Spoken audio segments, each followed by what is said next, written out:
Hey everyone, today I will be talking about the Full House episode Stephanie's Wild Ride.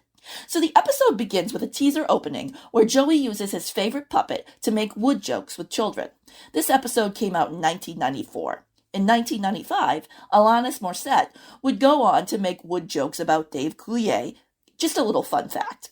So in the actual opening scene of the episode, Michelle is playing a video game in her living room.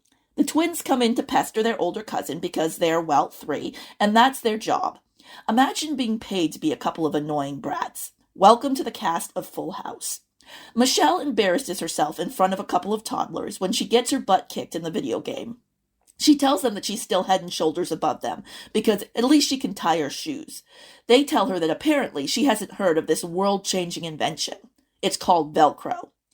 Jesse enters the living room, and Michelle tries to sucker him into helping her with the game, but he's not biting. Maybe if it was pinball.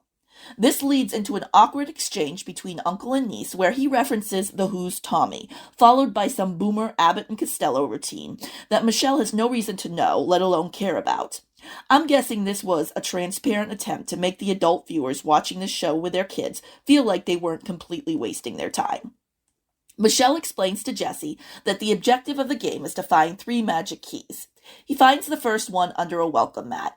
Maybe the next one is hidden under a fake rock. Let's watch and see. Either way, Jesse's hooked now. Stephanie and Gia are sitting in the food court at the Bayview Mall. They begin to flirt with 2 older guys who look like they belong in some 90s trash comedy involving apple pie. The girls lie to them and pretend to be 16. They say the reason the boys never met them at the high school is because they actually go to a private one. DJ and Kimmy stumble upon the scene because apparently there's only a small group of people who live in this town and they all congregate at the same places. The boys recognize the older girls and wonder why Stephanie doesn't go to the same high school as her sister. Stephanie says her dad used a coupon to cover the tuition. Right, like her dad would have used the one and only coupon he had on the middle child. Kimmy and DJ agree not to ruin the younger girls' chances with these 2 losers by exposing them as the liars they are. Stephanie is hesitant to get into a car with strangers. She's been paying attention in school, apparently. Gia was probably smoking in the bathroom during those stranger danger lessons because she says, how can they be strangers when we've been talking to them for a whole 3 minutes? Back at home, Jesse is sitting on the living room couch with Michelle, using a video game controller to kill wombats. I wonder if the wombats had the bad sense to get in the car with a stranger. Joey enters the living room. He's apparently very familiar with the sounds that wombats make when they die. He should have teamed up with Prince and wrote a song about it. Danny joins them on the couch, notices a bubbling can of nuclear waste on the TV screen, and his OCD kicks in. Better get that cleaned up quick. And they find the second key, so now Danny's hooked on the game as well. Becky joins them around the time they end up in the pasture of lost hope. The men think they spot a power biscuit, but country girl Becky knows that's nothing edible lying in the grass next to the cow. Gia and Stephanie are now riding in a car with the 2 boys, and as it turns out, the boys have a lack of regard for the rules of the road.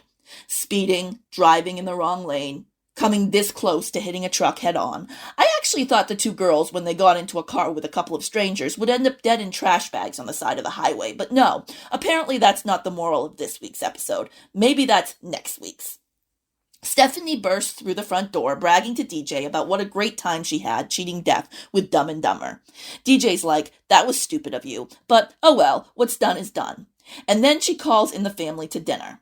They've been too engrossed in the video game to pay attention to the fact that Stephanie just came home after nearly dying in a car crash. The family gathers at the table to eat a rushed meal. They race back into the living room to pick up the game where they left off, and Stephanie and DJ are left to do a pathetic job of clearing the table while they wait for Gia to walk through the front door so the scene can progress. Gia announces to Stephanie that they're going for another ride, a whole half an hour after their last one for some strange reason. Didn't they just drop her off a few minutes ago? Danny is so distracted by the game that he's like, see ya, Steph, have fun. DJ is not so easy to convince. She threatens to tell their father what Gia and the boys are actually up to, and Steph is given no choice but to bow out. Aw, bummer. Sounds like she'll live another day. Now the family is killing trolls in the living room. They are so far gone that Michelle feels the need to take drastic measures. She rips the game cartridge out of the system. Couldn't she have just pressed the power button? Did she have to be so freaking dramatic? And as if to prove me wrong, my DVD froze at this point, and the very first thing I tried doing to fix the issue was hit the eject button, not the power button. I guess the writers really did know what they were doing here. Michelle manages to shame the rest of the family and make them realize how pathetic they were being. And now she's alone in the living room and has the game all to herself. DJ and Steph fight upstairs. I think maybe a whole 5 minutes have passed since Gia got into the car with the boys, but already Danny is walking into the room to inform Steph that Gia has been in an accident, she's in the hospital, and she's gonna be alright. But what a scare, huh? DJ tells her father that Stephanie would have been in the car too, but made the wise choice not to go. Danny is proud of Stephanie based on this lie DJ told. Now that Stephanie knows she could have been banged up too, she's ready to forgive her older sister. Her sister lets her know they all make bad decisions from time to time. For example, DJ once hitchhiked with Kimmy to Berkeley. That sounds like it would have made a great Lifetime movie starring Candace Cameron. Too bad we never got it. Stephanie isn't satisfied with merely learning her lesson. She feels the need to come clean to her father.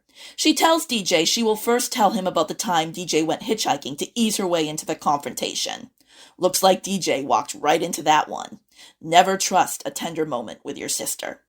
It's actually quite interesting that this episode was called Stephanie's Wild Ride. I mean, yeah, the ride she went on was quite wild, but when compared to the one that came later, the one she didn't go on, it's actually quite mild in comparison, so that's interesting to note.